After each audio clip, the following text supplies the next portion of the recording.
Sienna Wallace stood frozen on the sidewalk in front of her own home, staring at the pile of her belongings scattered across the lawn. Her silk blouses hung from tree branches like surrender flags. Her shoes dotted the grass like casualties of war. Her jewelry box lay cracked open near the mailbox, contents glittering in the afternoon sun. She'd left for a 3-day business conference in Atlanta on Monday morning. It was Thursday afternoon. 72 hours. That's all it took for her entire life to be thrown away like garbage. "This can't be real," she whispered, pulling her rental car to the curb. Her hands shook as she unbuckled her seatbelt. The front door of her house, the beautiful colonial she'd helped purchase with her inheritance 5 years ago, opened. A woman stepped out. Young, blonde, wearing Sienna's robe. The blue silk one Brandon had given Sienna for their anniversary. Behind the blonde woman, Brandon appeared. Sienna's husband of 8 years. The man she'd supported through business school. The man she'd helped start his consulting firm. The man who'd promised forever. He was smiling. Sienna's legs moved on autopilot, carrying her up the driveway. "Brandon, what is happening? Why are my things?" "Stop right there." The blonde woman held up a hand. "You're not allowed on this property." Sienna's brain struggled to process the words. "Excuse me? This is MY House. Who are you?" "I'm Vanessa." The woman smiled, placing a protective hand on her stomach. A small bump showed beneath the silk robe. "Brandon's fiancé. And this is our house now." The world tilted. "Fiancé? Pregnant? Brandon?" Sienna's voice cracked. What is she talking about? Her husband wouldn't meet her eyes. "Sienna, we need to talk, but not here. You need to leave the property. We'll discuss this through lawyers." "Lawyers?" Sienna took another step forward. "I live here. We're married." "Not for long," Vanessa said sweetly. "The divorce papers were filed yesterday. And before you get any ideas about causing a scene, we have a restraining order." "A restraining order?" Sienna's voice rose. "On what grounds?"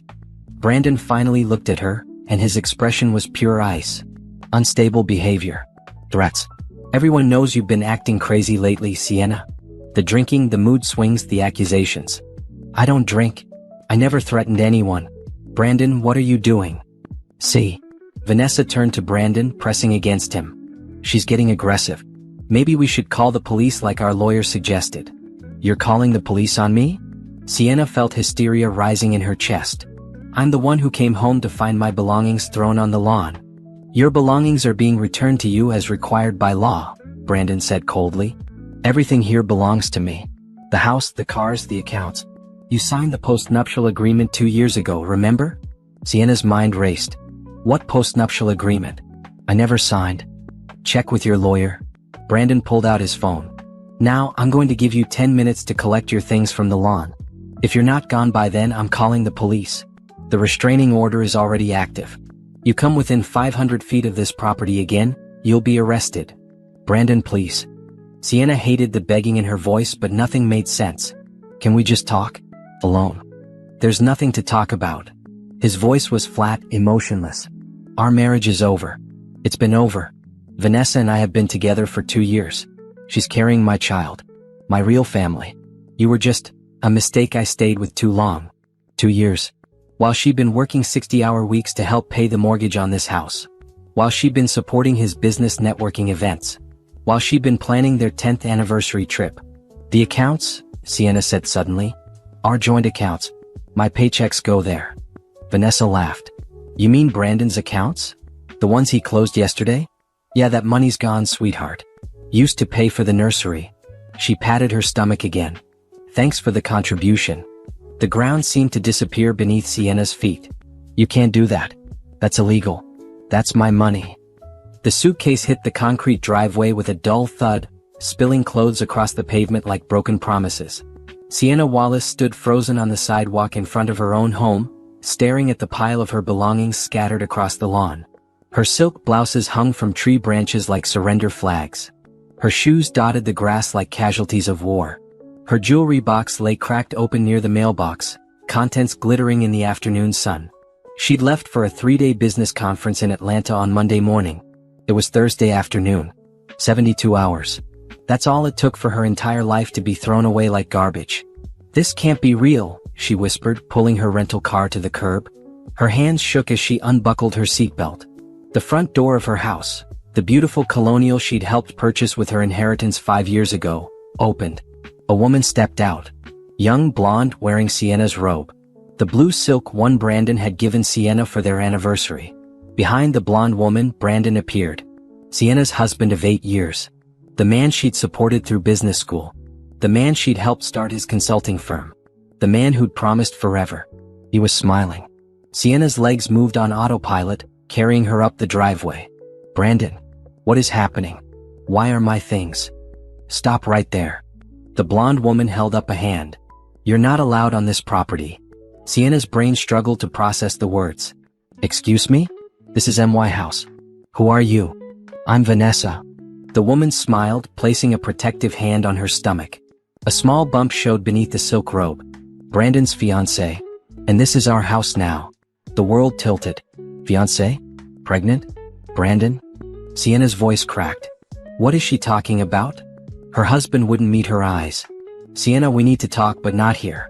You need to leave the property. We'll discuss this through lawyers. Lawyers? Sienna took another step forward. I live here. We're married. Not for long, Vanessa said sweetly. The divorce papers were filed yesterday. And before you get any ideas about causing a scene, we have a restraining order. A restraining order? Sienna's voice rose. On what grounds? Brandon finally looked at her, and his expression was pure ice. Unstable behavior. Threats. Everyone knows you've been acting crazy lately, Sienna. The drinking, the mood swings, the accusations. I don't drink. I never threatened anyone. Brandon, what are you doing? See. Vanessa turned to Brandon, pressing against him. She's getting aggressive. Maybe we should call the police like our lawyer suggested. You're calling the police on me? Sienna felt hysteria rising in her chest. I'm the one who came home to find my belongings thrown on the lawn. Your belongings are being returned to you as required by law, Brandon said coldly. Everything here belongs to me. The house, the cars, the accounts. You signed the postnuptial agreement 2 years ago, remember? Sienna's mind raced. What postnuptial agreement? I never signed. Check with your lawyer. Brandon pulled out his phone. Now, I'm going to give you 10 minutes to collect your things from the lawn. If you're not gone by then, I'm calling the police. The restraining order is already active. You come within 500 feet of this property again, you'll be arrested. Brandon, please. Sienna hated the begging in her voice, but nothing made sense. Can we just talk? Alone. There's nothing to talk about. His voice was flat, emotionless. Our marriage is over. It's been over. Vanessa and I have been together for 2 years. She's carrying my child. My real family. You were just a mistake. I stayed with too long. 2 years. While she'd been working 60-hour weeks to help pay the mortgage on this house. While she'd been supporting his business networking events. While she'd been planning their 10th anniversary trip. The accounts, Sienna said suddenly, are joint accounts. My paychecks go there. Vanessa laughed. You mean Brandon's accounts? The ones he closed yesterday? Yeah, that money's gone, sweetheart. Used to pay for the nursery. She patted her stomach again. Thanks for the contribution. The ground seemed to disappear beneath Sienna's feet. You can't do that. That's illegal. That's my money. Our money, Brandon corrected. Community property. And since I have documentation of your unstable behavior and substance abuse issues, I was well within my rights to secure our assets before you could waste them. Substance abuse? Sienna's voice went shrill. I've never done drugs in my life. That's not what your medical records show. Brandon's smile was cruel now. The ones Dr. Patterson will testify to. The prescriptions for anxiety medication. The missed appointments. The erratic behavior. I don't have a Dr. Patterson.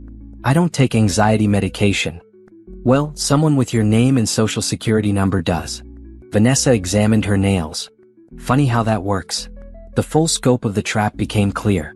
They planned this. Created false records. Manipulated the system. Set her up to look unstable while they stole everything. You're insane, Sienna breathed. Both of you. This is fraud. Identity theft. You'll go to prison. We'll see about that. Brandon checked his phone. 8 minutes, Sienna. I'd start grabbing your clothes if I were you. The lawn service comes tomorrow. Anything left will be thrown away. A car pulled up behind Sienna's rental. Her neighbor, Mrs. Chen, got out looking concerned. Sienna? What's going on? Why are your things on the lawn? Stay out of this, Helen, Brandon called out.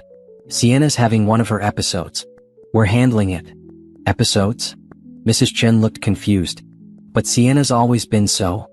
Please, Vanessa interrupted. We don't want to involve the neighbors in our private business. Sienna's getting treatment. We're just helping her transition to a new living situation. Mrs. Chen's expression shifted from concern to pity. She looked at Sienna like she was broken. Damage. Someone to feel sorry for. I'm not crazy, Sienna said, but even to her own ears, it sounded desperate. Unhinged. Of course not, dear. Mrs. Chen backed toward her car. I'm sure everything will work out. I'll just leave you to it. She drove away quickly, not looking back. Sienna watched her go, understanding finally clicking into place. They'd been poisoning the well for months, spreading rumors, creating a narrative, making sure when this moment came no one would believe her. 6 minutes, Brandon announced. Sienna looked at the man she'd loved, the life she'd built, the home she'd invested in. All of it gone in 72 hours. She could scream. She could cry. She could beg. Or she could think. Fine, she said quietly, walking to the pile of clothes. I'll take my things and go. Smart choice. Vanessa leaned against Brandon, victorious. Sienna bent down, picking up her favorite blazer. Her hands shook, but her mind was clearing. Getting cold. Getting sharp. They thought they'd won. Thought they'd destroyed her. Thought she was helpless. They had no idea what they'd just started. She loaded her car in silence, ignoring their smug faces in the doorway. She didn't cry. Didn't plead. Didn't give them the satisfaction. When the last piece was loaded, she stood by her car door. You're right, Brandon. Our marriage is over. Has been for a long time. His smile widened. Glad you finally understand. Oh, I understand perfectly now. Sienna got in her car. See you in court. She drove away without looking back, leaving them laughing on the porch of her house. Let them laugh. Let them celebrate. Let them think they'd won. They just made the biggest mistake of their lives. And Sienna Wallace was going to make sure they paid for every single second of it. The Budget Stay Motel sign flickered in the dark, the letters U and D completely burned out. It read B Get Stay, in weak neon pink against the night sky. Sienna sat in her rental car in the parking lot, staring at the crumbling exterior. Peeling paint. Cracked windows. A few questionable characters smoking by the vending machines. This was her life now. She'd driven for 3 hours after leaving the house, pulling over twice to throw up on the side of the road. Adrenaline. The complete destruction of everything she'd known. Her phone buzzed for the 100th time. Text messages from friends. Concerned at first. Hey, Brandon said you're going through something? Are you okay? Girl, I heard about the separation. I'm so sorry. Let me know if you need anything. Sienna, Brandon showed me some messages you sent him. I'm worried about you. Are you getting help? What messages? She hadn't sent him anything except, what is happening? When she'd first seen the lawn. She opened her banking app with trembling fingers. The joint checking account showed 0. The joint savings showed 0. Even her personal account, the one with just her name, had been drained to $15. $15 to her name. She checked her credit cards. All 5 showed account closed. Her stomach turned again. She pressed her forehead against the steering wheel, fighting the nausea. How was this legal? How was any of this legal? Her phone rang. Unknown number. She almost didn't answer, but something made her press accept. Mrs. Wallace? A professional male voice. Yes. This is Detective Morrison with the Clayton County Police Department. I'm calling about the restraining order filed against you today. I need to verify your current location to ensure you're in compliance with the 500-foot restriction. I'm 3 hours away from that house, Sienna said numbly. In a motel parking lot. Good. I also need to inform you that your husband has filed a report claiming you've made threatening phone calls and sent disturbing messages. Have you contacted him since leaving the property this afternoon? No. I haven't contacted him at all. That's good. Keep it that way. Any contact will be considered a violation of the protective order. Do you understand? I understand that my husband is a liar. The words came out sharper than intended. I haven't sent him anything threatening. I haven't done anything he's claiming. Pause. Ma'am, I'm going to be straight with you. I've seen a lot of these cases. The best thing you can do is get a lawyer and stay away. Don't engage. Don't respond. Don't give him ammunition. He's already manufactured the ammunition. Fake medical records. False accusations. He's stolen all my money. Then let your lawyer handle it. But right now, tonight, you need to stay calm and stay away. Can you do that? Sienna closed her eyes. Yes. Good. Take care of yourself, Mrs. Wallace. The line went dead. She sat in silence for a long moment, then got out of the car. The motel office smelled like cigarettes and bleach. A tired woman behind bulletproof glass barely looked up. How long? Just tonight. Sienna pulled out her wallet. She had $200 in cash. The emergency money she kept in her suitcase for travel mishaps. How much? 65. Highway robbery for a roach motel, but Sienna didn't argue. She slid the cash through the gap. The woman handed her a key attached to a large plastic diamond keychain. Room 127. Checkouts at 10. No drugs, no prostitution, no parties. Wasn't planning on it. The room was exactly what she expected. Stained carpet. Suspicious bedspread. A bathroom that made her skin crawl. But it was shelter. It was somewhere to breathe. She set her suitcases down and sat on the edge of the bed, careful not to touch the comforter. Her phone buzzed again. More messages. She scrolled through them, watching her life disintegrate in real time. Sienna, I love you, but I can't be in the middle of this. Brandon showed me proof of your behavior. Get help. I always knew something was off with you. Brandon deserves better. You need serious psychiatric help. Leave that poor man alone. Every mutual friend. Every couple they'd socialized with. Every person she'd considered part of her life. All of them turning against her based on whatever lies Brandon had fed them. She wanted to defend herself. To scream the truth at them. But Detective Morrison's words echoed in her head. Don't engage. Don't respond. Don't give him ammunition. Instead, she opened her email. Bills. Overdue notices. Her car insurance had been canceled. Her health insurance had been terminated. Even her gym membership had been revoked. Brandon had been thorough. She found a notification from her employer. A meeting scheduled for Monday morning with HR. To discuss recent concerns about your behavior and performance. He'd gotten to her job too. Sienna felt the tears finally come. Hot, angry tears that blurred her vision and choked her throat. She'd done everything right. Worked hard. Been loyal. Built a life. And it had all been destroyed in 3 days. Her phone buzzed with a new email. The subject line made her blood freeze. Baby announcement. Join us in celebrating. She clicked it against her better judgment. A professional photo shoot. Brandon and Vanessa. Her hand on her pregnant belly. His hand over hers. Both of them glowing with happiness. We're having a girl. Due in 6 months. Join us for the gender reveal party next weekend. Your presence would mean the world to us as we start our new family. The email list included everyone. Every mutual friend. Every business contact. Every member of Sienna's own family. Her sister had responded. Congratulations. So happy for you both.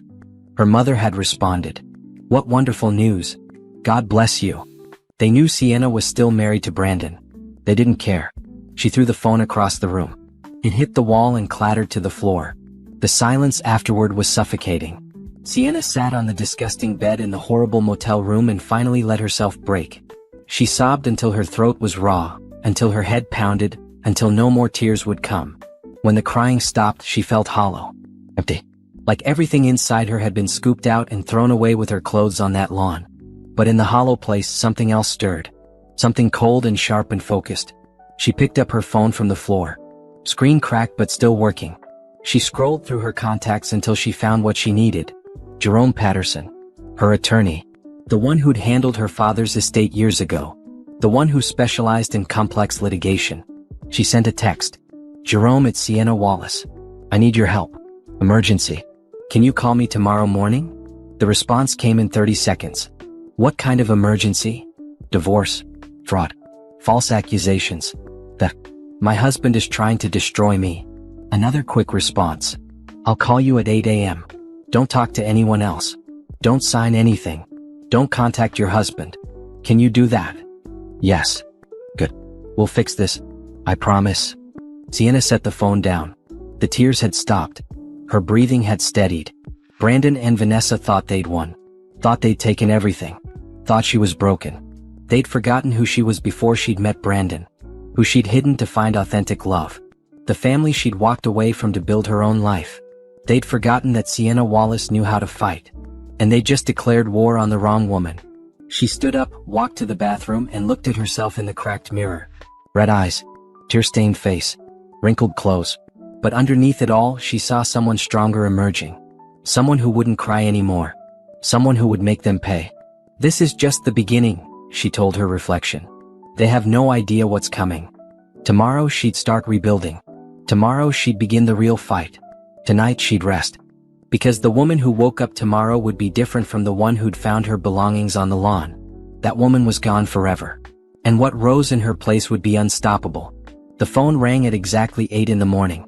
Sienna had been awake for 3 hours, sitting at the motel's stained desk, making lists. Everything she knew. Everything she could prove. Every document she might need. Jerome. Sienna. His voice was calm, professional. Tell me everything. Start from the beginning. She did. The trip to Atlanta. Coming home to her belongings on the lawn. Vanessa. The pregnancy. The restraining order. The emptied accounts. The fake medical records. The turned friends. All of it poured out in a steady stream. Jerome listened without interrupting. When she finished, there was a long pause. They made mistakes, he finally said. What? That wasn't what she'd expected. Brandon's a consultant, not a lawyer. He thinks he's smart, but he's sloppy. The restraining order without evidence. Draining accounts before the divorce is final. Claiming medical records that don't exist. These are all actionable mistakes.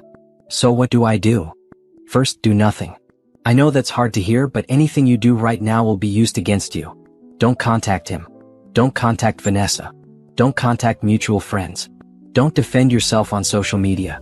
Radio silence. Jerome, he's turned everyone against me. Let him. Anyone who believes his lies without hearing your side isn't your friend anyway. We're playing a longer game here.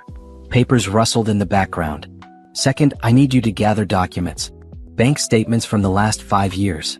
Property records. Emails. Text messages.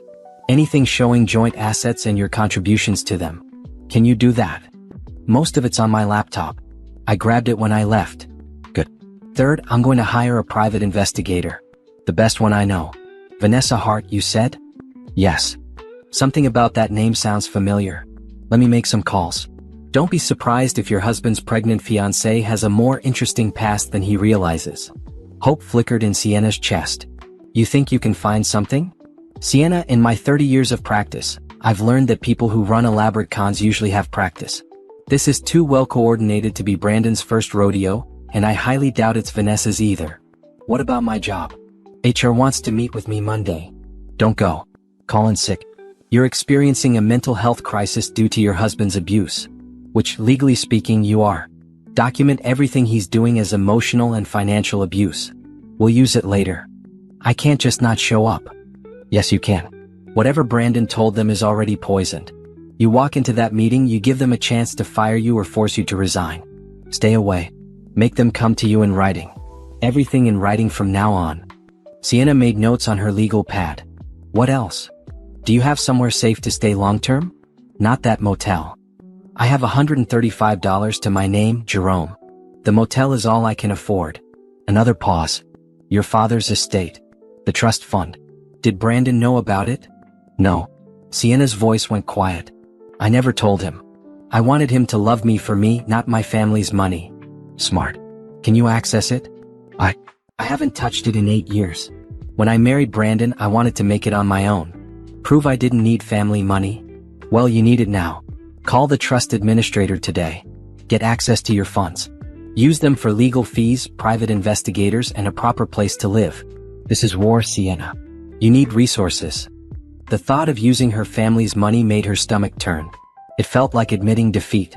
Like proving she couldn't survive without them. Sienna? Jerome's voice gentled.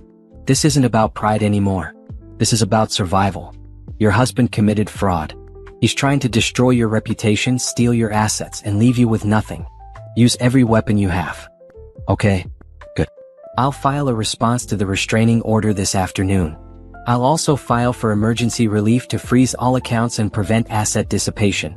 We'll request a forensic accountant to trace where your money went. What about the false medical records? The claims I'm unstable? We'll subpoena the records. If they don't exist, that's perjury. If they're forged, that's fraud. Either way, Brandon's in serious trouble. How long will this take? The truth? Months. Maybe a year. Divorce litigation is slow, especially when fraud is involved. And if we find criminal activity, which I suspect we will, it could take even longer. Sienna's shoulders slumped. A year of this? A year to destroy him completely. To make sure he never does this to anyone else. To get everything you're entitled to and then some. Is that worth it? She thought about Vanessa's smug face. Brandon's cold eyes. Her belongings scattered on the lawn. Yes. Then we start today. I'll send you a secure document portal link. Upload everything you have. Bank records, emails, photos, texts. Everything. My investigator will start on Vanessa today. And Sienna? Yes. Don't break. Not yet. Save it for the courtroom. The call ended. Sienna sat in the silence of the motel room, holding her phone. Jerome was right. This was war. And wars weren't won by emotions. She opened her laptop and searched for the trust administrator's contact information. Her father had set up the trust 20 years ago when she was 10. A considerable amount that had grown substantially over the years. She'd never wanted to touch it. Pride had kept her from it. The desire to prove herself independently. But pride wouldn't pay for lawyers. Pride wouldn't get her justice. She made the call. Beaumont Trust Services, how may I help you? This is Sienna Wallace. Beneficiary ID 847 to 992. I need to activate my trust account and arrange access to funds. One moment, please. Pause. Ms. Wallace, we've actually been trying to reach you. Your trust has been accruing for 8 years without any withdrawals. You have quite a substantial balance. How substantial? The number made her dizzy. Her father had been a successful man. The investments had performed well.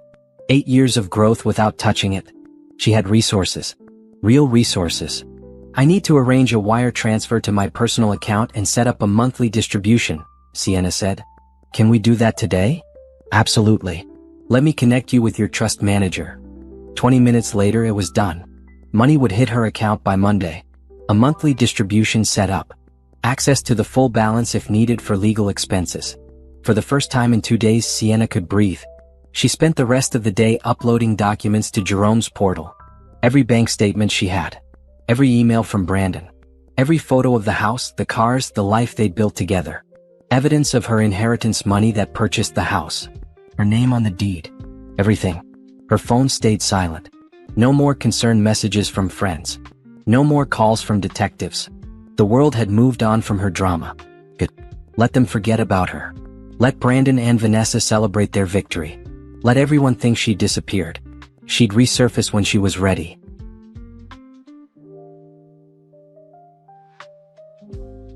With an army. That evening Jerome emailed. My investigator found something interesting about Vanessa Hart. Call me tomorrow at 9 a.m. Sienna smiled for the first time in 3 days.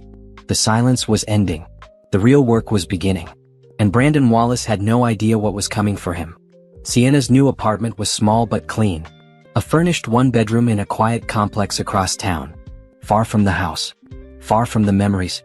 A fresh start funded by the trust she'd finally embraced. It had been 2 weeks since the lawn incident. 2 weeks of radio silence. 2 weeks of letting Brandon and Vanessa think they'd won. Jerome called at exactly 9 in the morning. You're going to want to sit down for this, he said. Sienna was already sitting at her new kitchen table, coffee cooling in front of her. I'm ready. Vanessa Hart isn't her real name. It's her third identity in the last 10 years. What? My investigator, Nicole Torres, is a genius. She ran Vanessa's photo through facial recognition databases and found matches in 3 different states under 3 different names. Vanessa Hart in Georgia. Rebecca Hamilton in Florida. Victoria Hayes in Texas. Sienna's hand tightened on her coffee mug. Who is she really? Her birth name is Vanessa Harmon. She's 32, originally from Ohio. She has a pattern. She targets successful married men, gets pregnant, or claims to be pregnant, and manipulates them into leaving their wives. Then she bleeds them dry and moves on to the next target. Are you saying the pregnancy might not be real? Oh, it's real. Nicole verified it through a medical office Vanessa visited. But here's the interesting part. This is her 4th pregnancy in 10 years. The other 3 ended in convenient miscarriages shortly after she got what she wanted from the men. Sienna felt sick. What happened to the other men? One committed suicide after she ruined him financially. One is in prison for embezzlement she convinced him to commit. One is working 3 jobs to pay off debt she created. She has a system, Sienna. And Brandon walked right into it. Does he know? Unlikely. She's good. Changes names, moves cities, alters her appearance slightly. The men never see it coming until it's too late. And she's smart enough not to leave obvious evidence behind. How did Nicole find all this? Years of experience and access to databases most people don't know exist. Plus, Vanessa got sloppy. She used the same doctors for the pregnancy confirmations. The same lawyer to file the restraining orders. The same pattern in a smaller geographic area. She's getting bolder. Sienna stood up, pacing her small kitchen. What about the false medical records Brandon has on me? That's where it gets better. Nicole tracked the IP address used to create the fraudulent patient portal account. It originated from Brandon's office. He did it himself. That's identity theft. And medical fraud. And perjury if he tries to use it in court. We have enough to bury him criminally, not just in the divorce. Have you told the police? Not yet. Nicole's still gathering evidence. We want the complete picture before we hand it over to law enforcement. But Sienna, there's more. More? Brandon's been embezzling from his consulting firm. Small amounts at first, but increasing over the last 2 years. Right around when he met Vanessa. Sienna sat down hard. His own company? The one I helped him start. The one you're still listed as a minority stakeholder in according to the original LLC paperwork. Which means you have legal standing to request a full audit of the books. How much has he stolen? Preliminary estimates? Over $200,000. The number hung in the air. $200,000. Stolen from his own company. Stolen from his business partners. Fraud on top of fraud. Does Vanessa know? Based on Nicole's surveillance, yes. In fact, the investigator believes Vanessa convinced him to do it. She has a pattern of pushing the men to commit crimes for her. Financial crimes specifically. Then she disappears before the consequences hit. So she's planning to leave him. Almost certainly. Once the baby arrives and she's secured child support, or once the fraud catches up to him and he's no longer useful, she'll vanish. New name, new city, new target. Sienna felt an unexpected flash of something almost like pity for Brandon. Almost. What do we do with all this information? We use it strategically. First we wait. Let them think everything's going according to plan. Let Brandon continue digging himself deeper. Let Vanessa think she's safe. Meanwhile, Nicole keeps gathering evidence. How long? Another month, maybe 6 weeks. We want the full picture before we strike. Once we file the divorce response with all this evidence attached, it's over. Brandon faces criminal charges. Vanessa's entire con falls apart. And you walk away with everything. What about the house? My money? We'll get it all back. The house was purchased primarily with your inheritance funds, which you can prove. The joint accounts had contributions from both of you, but his embezzlement means that money is tainted. Add in the fraud and identity theft, and a judge will award you full restitution. I don't want the house. The thought of living in that place again made her feel ill. Let them have it. I want cash value. We can negotiate that. But Sienna, are you sure? That house is worth close to $1 million. I don't care. Sell it. Give me my half plus damages. I never want to see that place again. Your call. We'll work it into the settlement demands. After the call ended, Sienna sat in silence, processing everything. Brandon wasn't just a cheating husband. He was a criminal. A fraud. A man who destroyed his own life chasing a con artist. And Vanessa wasn't just a mistress. She was a predator. A professional who'd done this before and would do it again. Part of her wanted to warn Brandon. To tell him what Vanessa really was. To save him from the trap he'd walked into. But the memory of his cold eyes on the porch stopped her. The memory of him calling her crazy. Of him stealing her money. Of him standing there with Vanessa wearing Sienna's robe while her belongings rotted on the lawn. He'd made his choice. Let him live with the consequences. Her phone buzzed. A text from an unknown number. I know what you're planning. Back off or I'll make your life hell. You have no idea who you're dealing with. V. Sienna stared at the message. Vanessa knew. Somehow she'd figured out Sienna wasn't just disappearing quietly. Her first instinct was fear. Then anger. Then something colder. She screenshot the message and sent it to Jerome and Nicole. Then she blocked the number and set her phone down.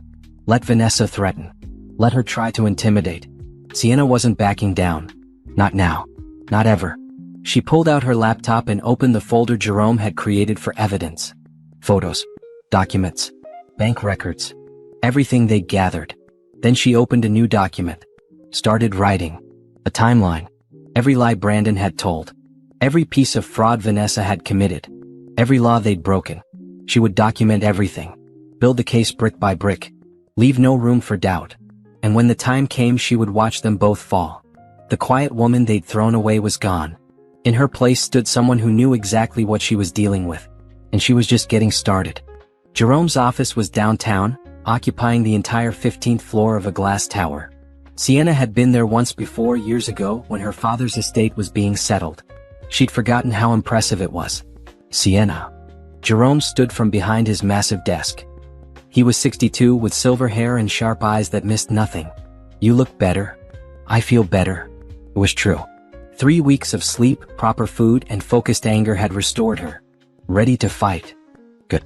Sit. He gestured to the conference table where a woman with black hair and intelligent dark eyes waited. This is Nicole Torres, my investigator. The genius, Sienna said, shaking her hand. Nicole smiled. Jerome exaggerates. I just know where to look and who to pay for information. She's being modest. Jerome opened a thick folder. Nicole, show her what you found. Nicole pulled out her laptop and turned it to face Sienna. I've been tracking Vanessa for 3 weeks. Full surveillance. These are some highlights. The screen showed photos. Vanessa meeting with a man in a coffee shop. Vanessa at a bank. Vanessa with Brandon at restaurants, doctor's appointments, furniture stores. Who's the man in the coffee shop? Sienna asked. Lawyer. Not the one representing her in your case. This one specializes in offshore asset protection and shell companies. Nicole clicked to another photo. She met with him 3 times. Always paid in cash. Always in different locations. She's planning to hide money. Already has hidden money. Nicole pulled up bank records. Vanessa has accounts in the Cayman Islands under her real name. She's been moving funds there from each of her previous marks. Current balance is approximately $800,000. Sienna felt her jaw drop. She's stolen that much? Over 10 years from multiple men, yes. And she's about to add Brandon's embezzled funds to it. Jerome leaned forward. Here's what we know. Brandon has stolen $200,000 from his firm. Vanessa convinced him to do it. The money is currently in a joint account they opened together, but she has sole access to the online banking. Once the baby is born and child support is established, she'll drain that account, disappear to a new identity, and start over somewhere else. Leaving Brandon to face the consequences alone. Exactly. His business partners are already suspicious. They've noticed the discrepancies but haven't confronted him yet. Nicole's source inside the firm says they're planning their own audit next month. So Brandon's trapped. Even if he wanted out, he can't undo what he's done. Right. And Vanessa knows it. She has him exactly where she wants him. Jerome pulled out another document. Now, let's talk about your divorce strategy. I'm listening. We have 3 options. Option 1. We file immediately with all the evidence we have. It's explosive. It destroys them both instantly. But it's also incomplete. There are still gaps in Vanessa's history that Nicole is filling in, and we don't yet have hard proof of all Brandon's embezzlement. What's option 2? We wait another month. Let Nicole complete her investigation. Let Brandon dig himself deeper with the embezzlement. Then we file with an airtight case that guarantees criminal prosecution for both of them. And option 3? Jerome's smile was sharp. We negotiate.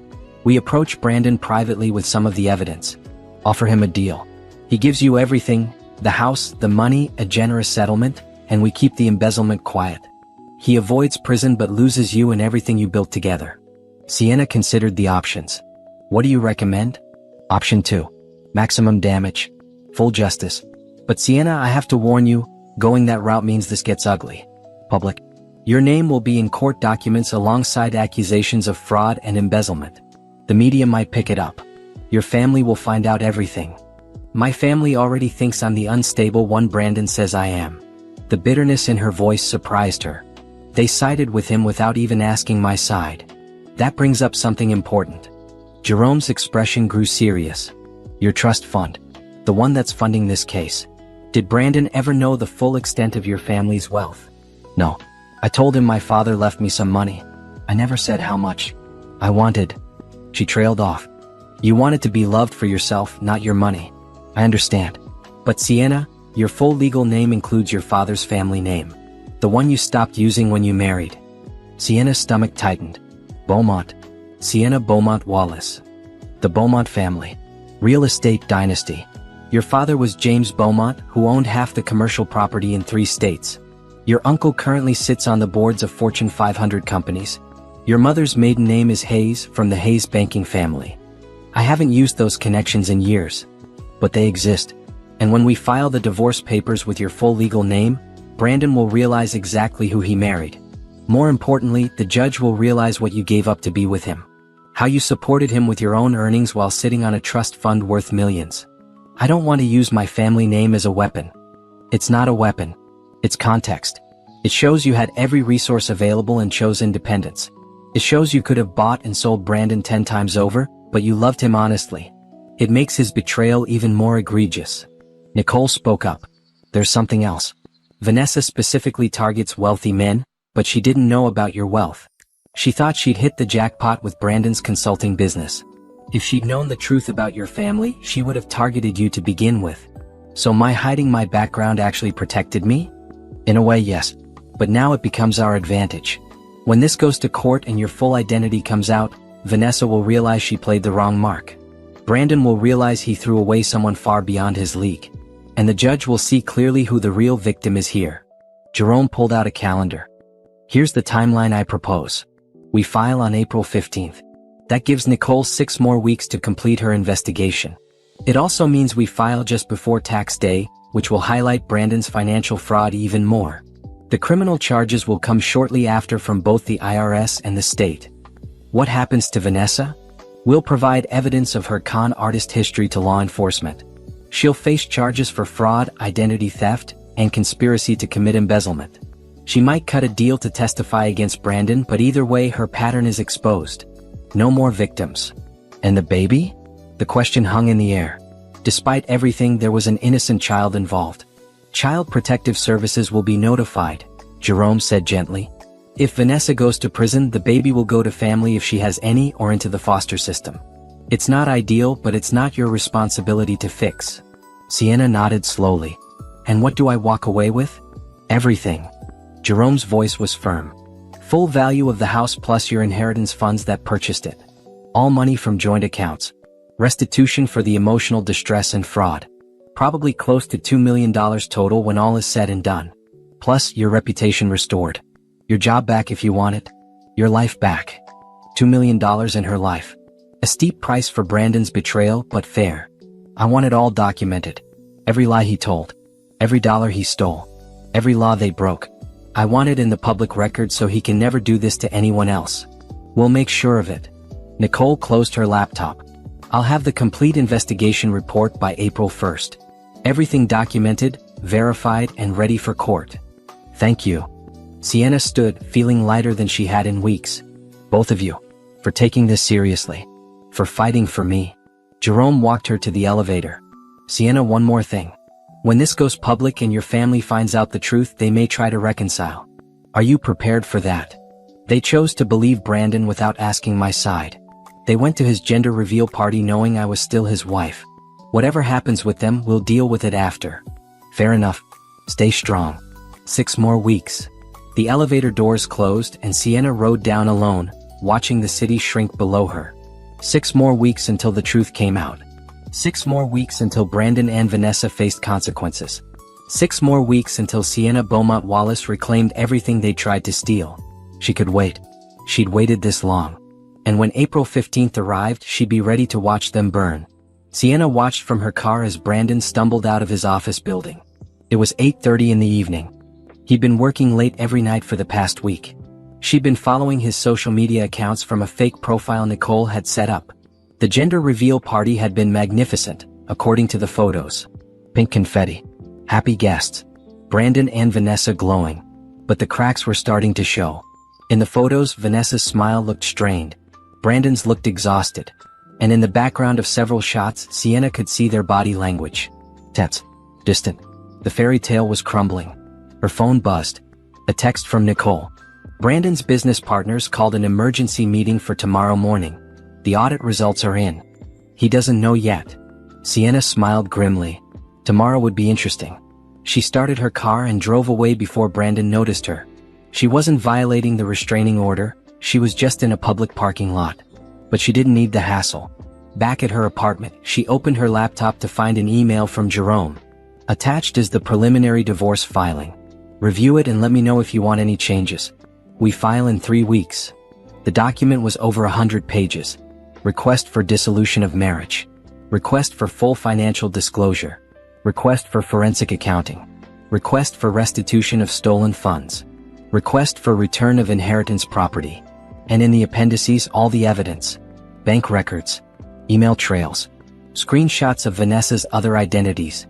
Brandon's embezzlement patterns. Medical fraud documentation. Everything. It was devastating. Complete. Undeniable. Sienna approved it without changes. The next morning she drank coffee and waited. Nicole had planted a source inside Brandon's firm. A paralegal who'd been asked to gather documents for the audit. The woman was loyal to Nicole, not to Brandon's partners, and she reported everything. At 10:15 Sienna's phone rang.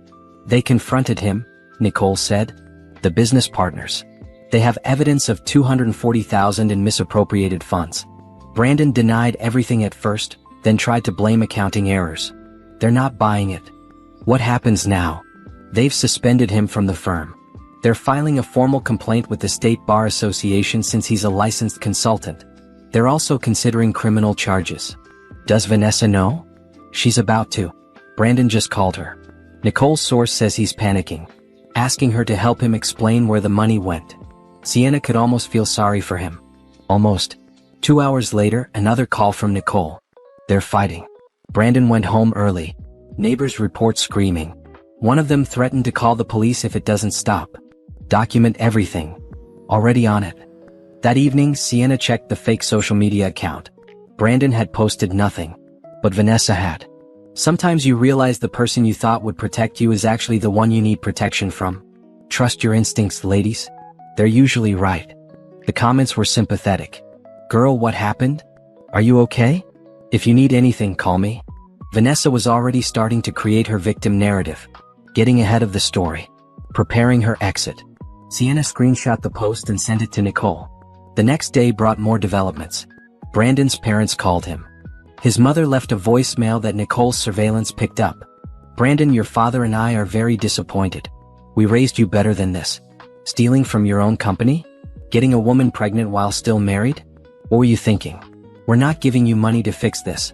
You made this mess, you deal with it. Even his family was turning on him. Vanessa's social media posts grew more pointed. When someone shows you who they really are, believe them. I thought I knew him. I thought we were building something real. I was wrong. Then, for days before Jerome planned to file the divorce papers, everything exploded. Brandon was arrested. Nicole called at 6 in the morning. Turn on the news. Channel 7. Sienna scrambled for the remote. The local morning news showed footage of Brandon being let out of his house in handcuffs. Reporters swarmed. Cameras flashed. Brandon Wallace, a local business consultant, was arrested this morning on charges of embezzlement and fraud. His business partners allege he stole over $200,000 from their firm. Wallace is also facing allegations of identity theft and medical fraud related to his pending divorce. He's being held on $50,000 bond. The camera panned to show Vanessa standing in the doorway of the house, visibly pregnant, looking shocked and betrayed. Perfect victim. Sienna's phone rang. Jerome. Did you see? I'm watching now. His partners moved faster than we expected. Filed criminal charges yesterday afternoon. The arrest warrant was issued last night. This changes our timeline. How? We need to file today. Before Vanessa can spin this as her being a victim of Brandon's crimes. Before she can claim she knew nothing about the fraud. We need to get our evidence on record immediately. Do it. I'll have the papers filed within the hour. And Sienna? Your name is about to be everywhere. The media will connect you to this case. To your family. To everything. Are you ready? I've been ready for 6 weeks. Then let's end this. 2 hours later, the divorce filing hit the court system. And with it, all the evidence about Vanessa's true identity. Her con artist history. Her pattern of targeting married men. Her offshore accounts. Everything. By noon it was national news. Embezzlement suspect's pregnant fiancé revealed to be serial con artist with multiple identities. Brandon Wallace's wife, Sienna Beaumont Wallace, daughter of real estate mogul James Beaumont, files for divorce with explosive evidence of fraud and conspiracy. Sienna's phone exploded with calls. Her mother, her sister, former friends, media requests. She ignored all of them except one. Her uncle, Jonathan Beaumont, the current head of the family business.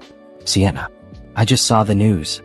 Uncle John, why didn't you call us? We had no idea you were going through this. You all believe Brandon. You went to his gender reveal party knowing I was still his wife. You chose him over me. A long pause. We were wrong. Your mother believed his lies about you being unstable. I should have questioned it. I should have called you myself. I'm sorry.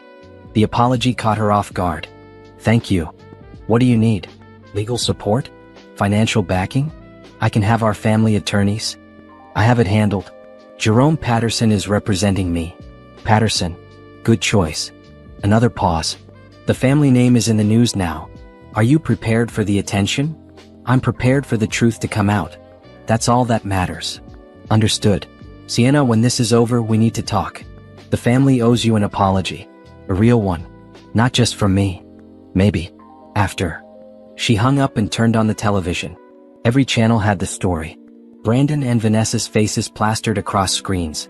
The house surrounded by media trucks. Her phone buzzed with a text from Nicole. Vanessa just hired a lawyer. She's claiming she's a victim too. Says she had no idea about Brandon's crimes or his marriage. Says he manipulated her. Sienna typed back. She's lying. We have proof. I know. Her lawyer will figure that out soon enough. But she's going to fight. This won't be quick. That evening, Sienna watched Vanessa's lawyer give a statement on the courthouse steps. My client, Vanessa Hart, is a victim in this situation. She was lied to and manipulated by Brandon Wallace, who told her he was divorced. She had no knowledge of his criminal activities. She's simply a woman who fell in love with the wrong man, and now she's pregnant and alone. We ask for privacy during this difficult time. The lies were breathtaking. But Sienna knew the evidence would destroy them all. Her phone rang again. Jerome. The judge scheduled an emergency hearing for next week. Both divorce and the criminal charges will be addressed. It's going to be a circus. I don't care. Let them all see the truth. That's what I'm counting on. Get ready, Sienna. This is about to get very public very fast. Good. I want everyone to see what they did. I want it all on record. Then that's exactly what we'll give them. Sienna stood at her window watching the city lights. Somewhere out there, Brandon sat in a jail cell. Vanessa prepared her lies. The media crafted their narratives. But the truth was coming. And it would destroy them all. 3 more weeks until the hearing. 3 more weeks until everything came to light. 3 more weeks until Sienna Beaumont Wallace got her life back. She was ready. The courthouse steps were mobbed with reporters. Cameras. Microphones. Satellite trucks. The divorce and criminal hearings had been consolidated, and every media outlet in the state wanted coverage. Sienna sat in Jerome's car watching the chaos. Her uncle Jonathan was with her, having insisted on attending despite her protests. You don't have to do this, Jonathan said. Jerome can handle the hearing without you physically present. No, I need to be there. I need to look them in the eye. Sienna adjusted her navy suit jacket. Simple. Professional. Armor. Jerome turned from the front seat. The evidence speaks for itself. But Sienna, Brandon's attorney, is going to try to paint you as vindictive. Vanessa's lawyer will claim she's an innocent victim. It's going to get ugly. Let it get ugly. I'm not hiding anymore. They entered through a side entrance, avoiding the media. The courtroom was packed. She saw Brandon at one table with his attorney, looking gaunt and desperate. At another table, Vanessa sat with her lawyer, her pregnant belly prominent, tissues ready. Sienna took her seat at the third table with Jerome. She kept her eyes forward, refusing to look at either of them. The judge entered. A woman in her 60s with sharp eyes and no-nonsense demeanor. Judge Patricia Rodriguez. This is going to be complicated, the judge said, shuffling papers. We have divorce proceedings, criminal fraud charges, embezzlement accusations, and identity theft claims all tangled together. Let's start with the divorce. Mr. Patterson, your client filed. Lay it out. Jerome stood. Your Honor, my client Sienna Beaumont Wallace seeks dissolution of her marriage to Brandon Wallace on grounds of fraud, adultery, and financial abuse. The evidence will show that Mr. Wallace, in conspiracy with Vanessa Harmon, who is using the false identity of Vanessa Hart, engaged in a deliberate scheme to defraud my client of her assets. destroy her reputation, and steal her inheritance. Brandon's lawyer jumped up. Your Honor, these are outrageous accusations. My client made mistakes in his marriage, yes, but criminal conspiracy? There's no evidence. We have extensive evidence, Jerome interrupted smoothly. Bank records showing Mr. Wallace drained joint accounts without my client's knowledge or consent. Documentation of false medical records he created to make Ms. Wallace appear mentally unstable. Communications between Mr. Wallace and Ms. Harmon planning the execution of their scheme. And evidence of Mr. Wallace's embezzlement from his own firm to fund his new life with Ms. Harmon. The judge raised an eyebrow. That's serious. Ms. Grant, you're representing the other woman? Vanessa's lawyer stood. Yes, Your Honor.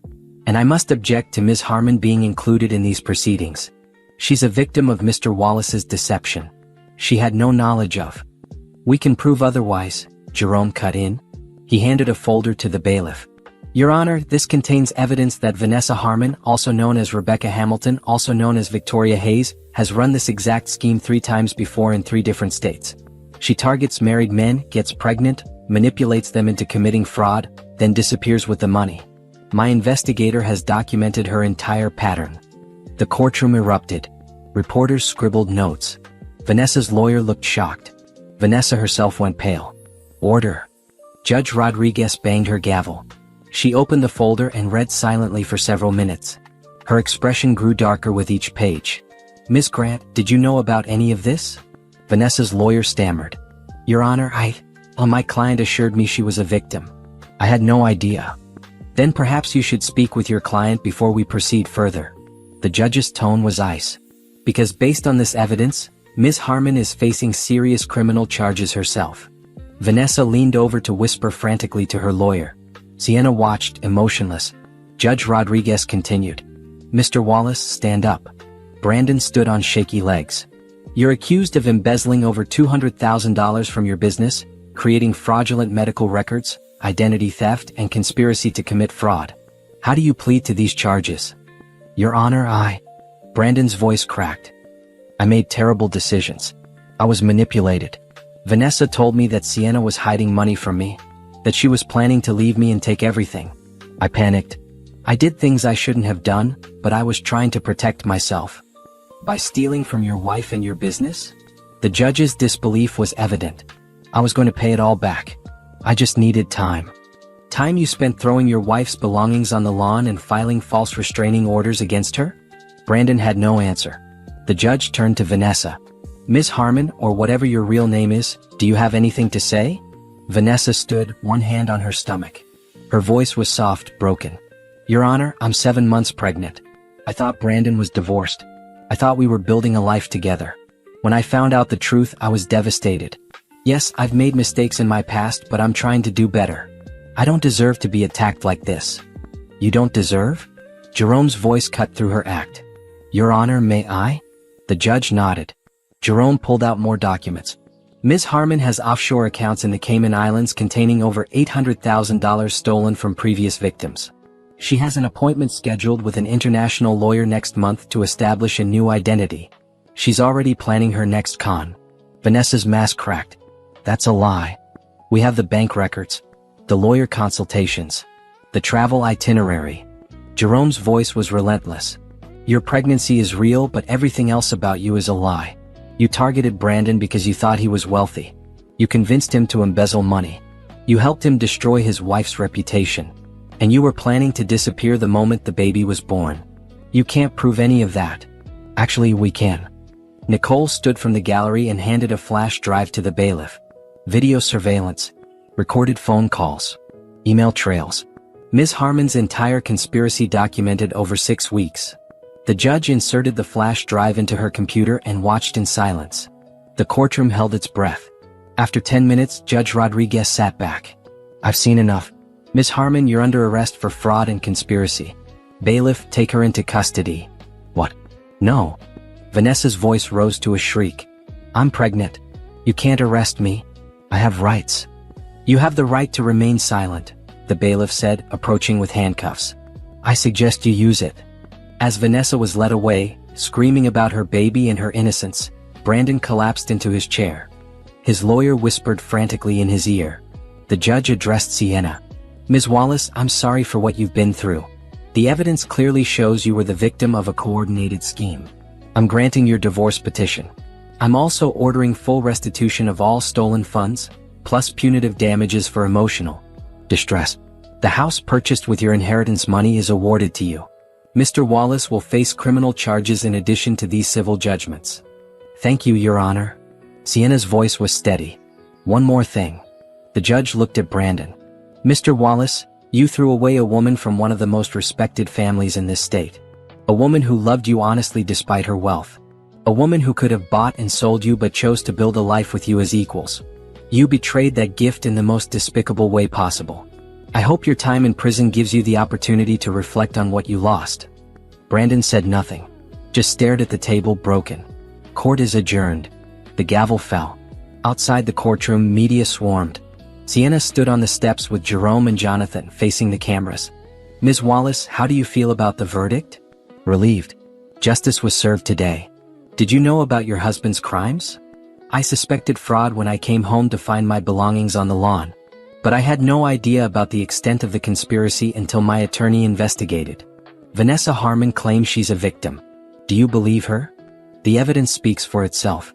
Ms. Harmon is a professional con artist with a documented history. She's not a victim. She's a predator. What happens now? Sienna looked directly into the camera. Now I rebuild my life.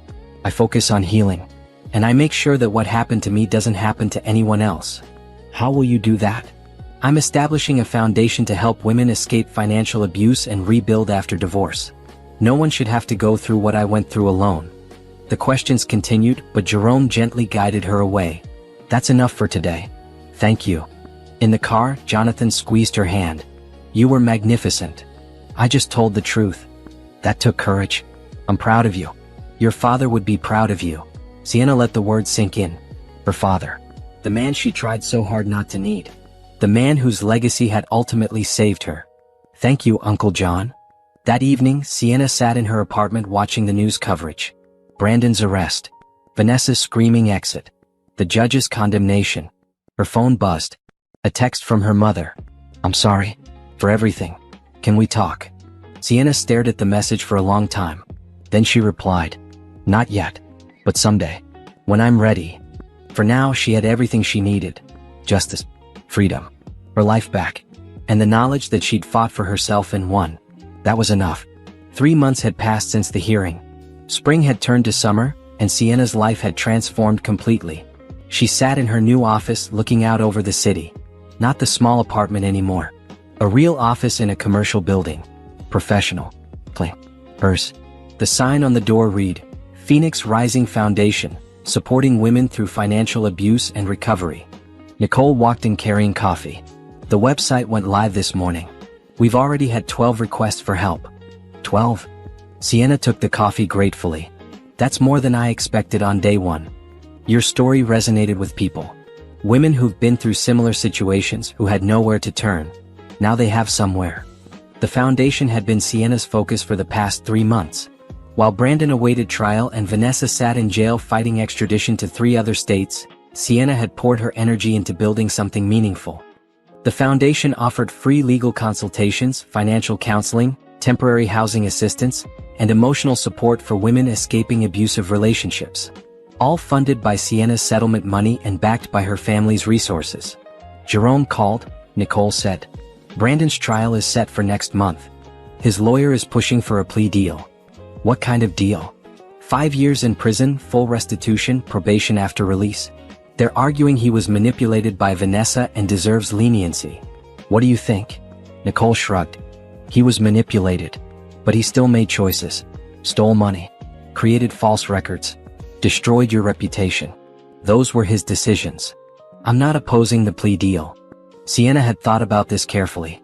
5 years is enough time for him to understand consequences. I don't need him to spend his entire life in prison. I just need him to face accountability. That's generous of you. It's not about generosity. It's about moving forward. The longer his trial drags on, the longer I stay connected to his story. I want it finished. Fair enough. What about Vanessa? What about her? Her baby was born 2 weeks ago. A girl. She's in foster care while Vanessa fights charges in 4 states. Sienna felt a pang of sadness for the innocent child. Is there family? Vanessa's parents are petitioning for custody. They claim they had no idea what their daughter was doing. They seem genuine. I hope they get her. The baby deserves better than Vanessa. Nicole's phone buzzed. She checked it and smiled. Your mother's here. Reception just called. What?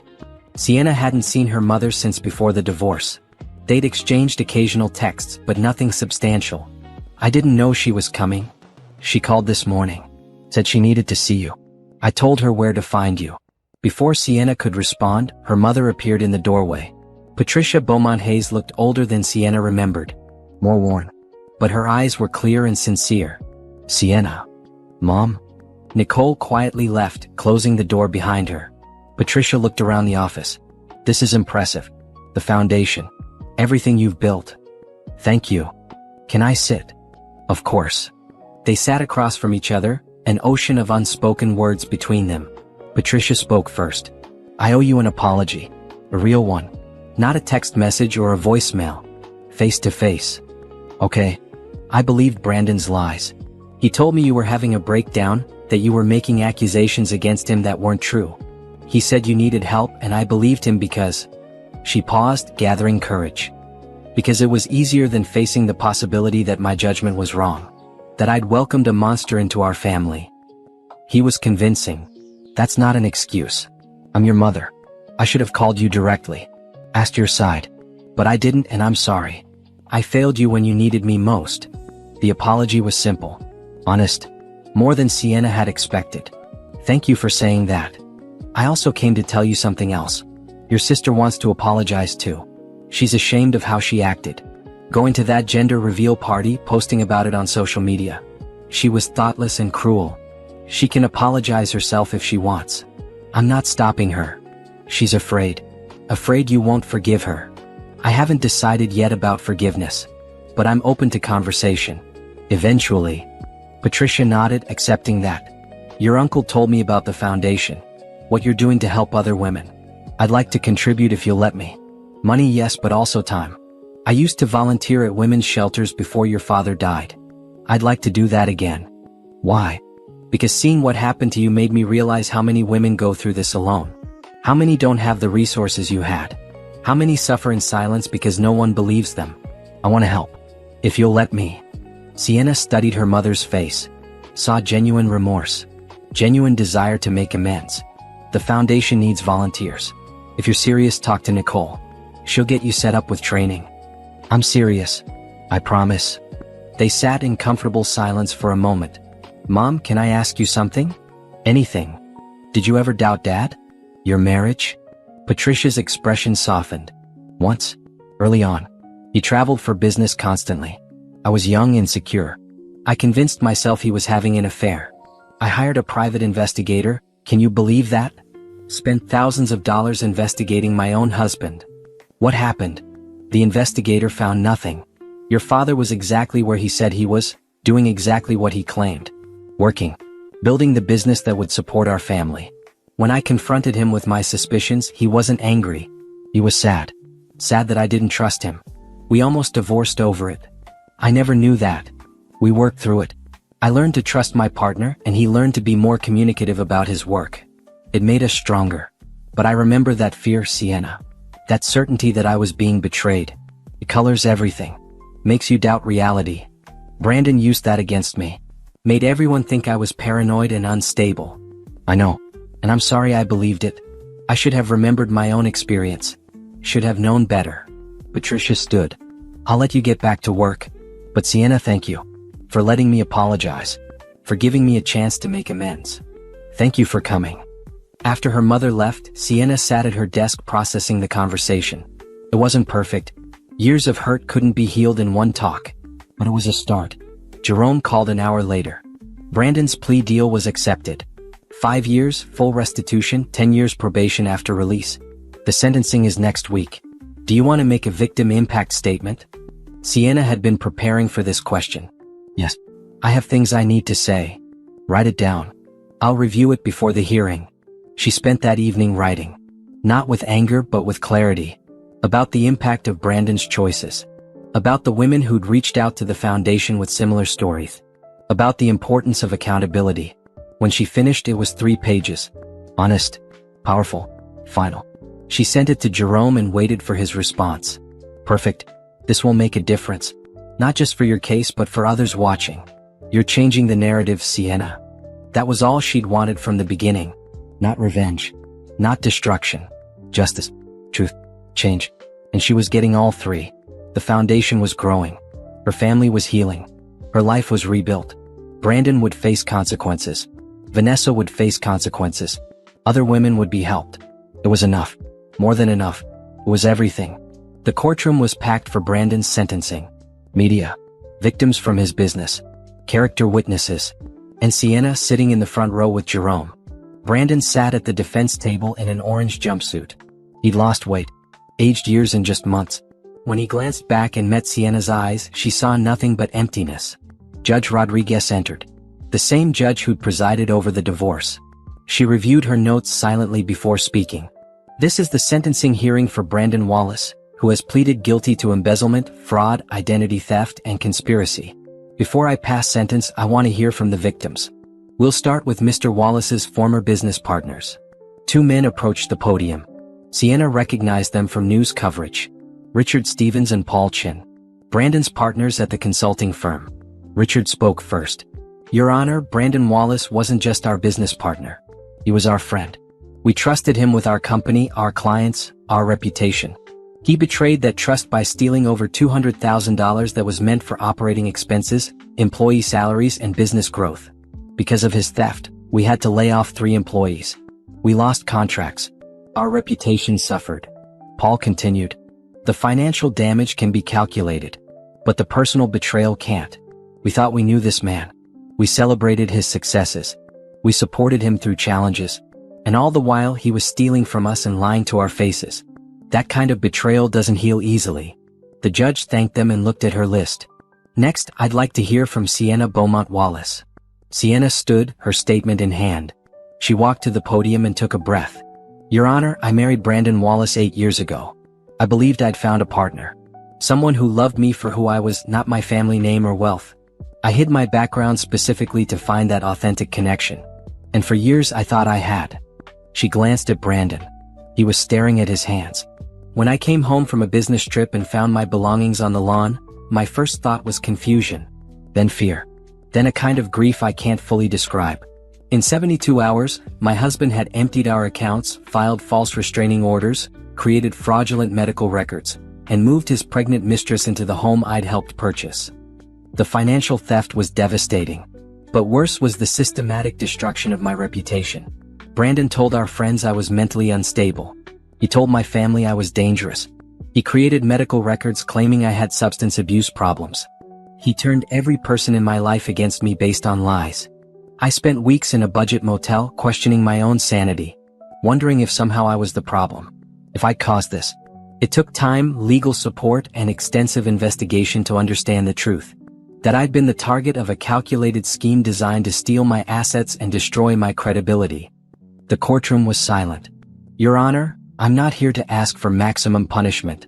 Brandon has pleaded guilty. He's accepted responsibility, at least legally. What I'm here to say is that his actions didn't just hurt me financially. They hurt me in ways money can't measure. They made me doubt myself. They isolated me from loved ones. They nearly destroyed my ability to trust anyone. But they also taught me something important. That I'm stronger than I knew. That justice exists if you fight for it. And that pain can be transformed into purpose. She looked directly at Brandon now. I've started a foundation to help women going through what I experienced. In 3 months, we've assisted 32 women escape financial abuse. We've provided legal help, counseling, housing support. We've shown them they're not alone and they're not crazy. That what happened to them wasn't their fault. Every woman we help is a woman who might have ended up like me.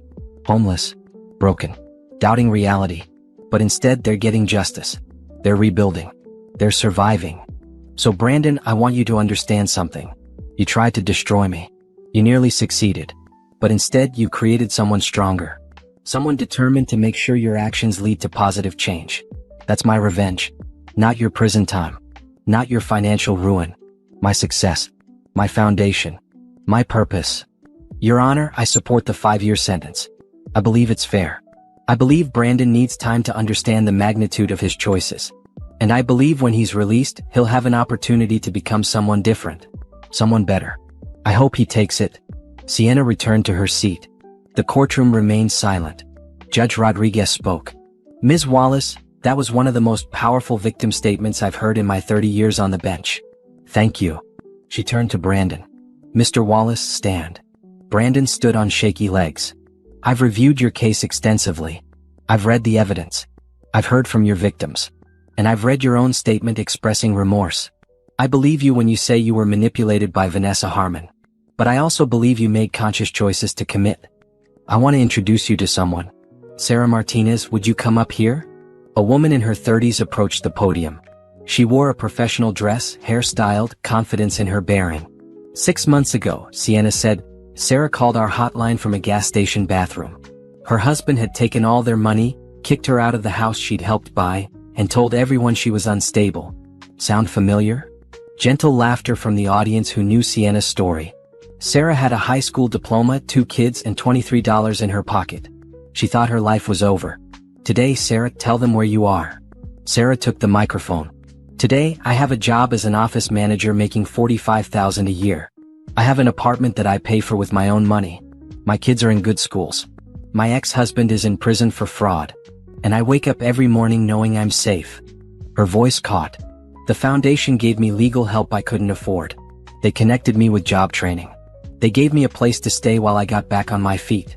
They saved my life. Literally. The audience stood, applauding. Sarah hugged Sienna and returned to her seat. That's what we do, Sienna continued. We save lives. We restore dignity. We prove that no matter how bad things get, there's always a path forward. And tonight, I'm thrilled to announce we're opening 3 new locations. One in Florida, one in Texas, and one in Ohio. We're going national. The room erupted again. After the formal presentation, Sienna mingled with guests. Women approached to share their stories, to thank her, to ask how they could help. Donors pledged money. Volunteers signed up. The energy was electric. Her mother found her near the dessert table. I'm so proud of you, honey. Thanks, Mom. Your father would be too. He always said the Beaumont name meant something. That it came with responsibility to help others. You're honoring that in a way he never could have imagined. Tanya appeared hesitant. Sienna, can we talk?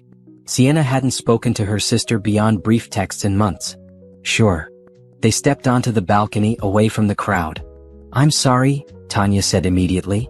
For going to that gender reveal party. For posting about it on social media. For believing Brandon without asking your side. I was thoughtless and cruel, and I'm sorry. Why did you believe him? Honestly? Because it was easier. Because facing the possibility that someone could be that manipulative, that evil, was scary. I wanted to believe the simple story. That you were just having a breakdown and would be fine. I didn't want to think about the alternative. But you're thinking about it now. I've been volunteering with the foundation. Talking to women who've been through what you went through. Hearing their stories. Seeing how easy it is for someone to destroy another person's life. It terrifies me, Sienna. It could have been me. It could be anyone. That's why the work matters. I know. And I want to help. Really help. Not just write a check. I want to be involved. If you'll let me. Sienna studied her sister. Saw genuine remorse. Genuine desire to change. Talk to Nicole. She'll get you set up. Tanya's face brightened. Really? Really? But Tanya, understand something. Trust takes time to rebuild. I forgive you, but we have a long way to go before things are like they were. I understand. I'll do the work. I promise. They hugged. Not perfect. Not fixed. But healing. Later that evening, as the fundraiser wound down, Jerome found Sienna. I have news. Vanessa took a plea deal today.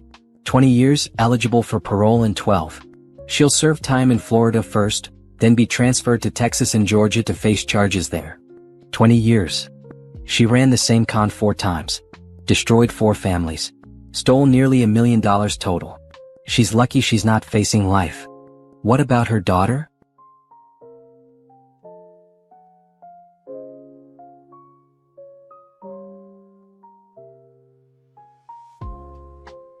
Her parents got full custody.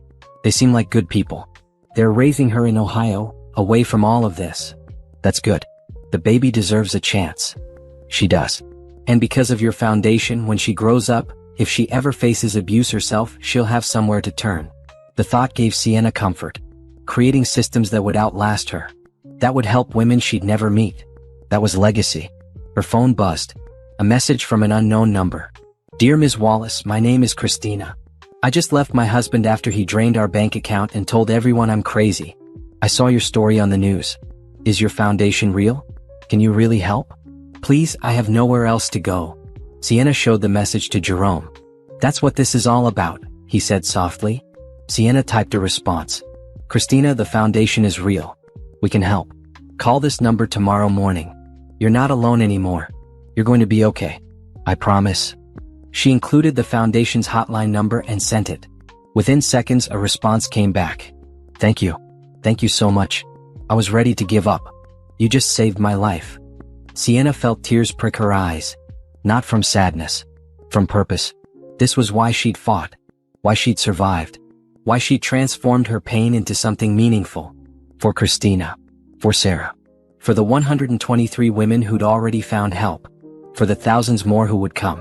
She looked out over the ballroom. Saw women laughing, networking, supporting each other. Saw the foundation's banner hanging proudly. Saw the future she'd built from the ashes of her worst nightmare. Brandon was in prison. Vanessa was in prison. They'd faced consequences. But Sienna? She was free. Free from the marriage that had trapped her. Free from the lies that had nearly destroyed her. Free from the fear that had paralyzed her. She was stronger. Wiser. Purposeful. She'd taken the worst thing that ever happened to her and turned it into the best thing she'd ever done. And that was the real victory. Not revenge. Not destruction. Transformation. Nicole appeared at her side. "We got 3 more calls during the event. Women needing help. Word is spreading. Good. We'll help them all. Sienna, you did it. You really did it. You built something that matters." Sienna smiled. "We built it. All of us.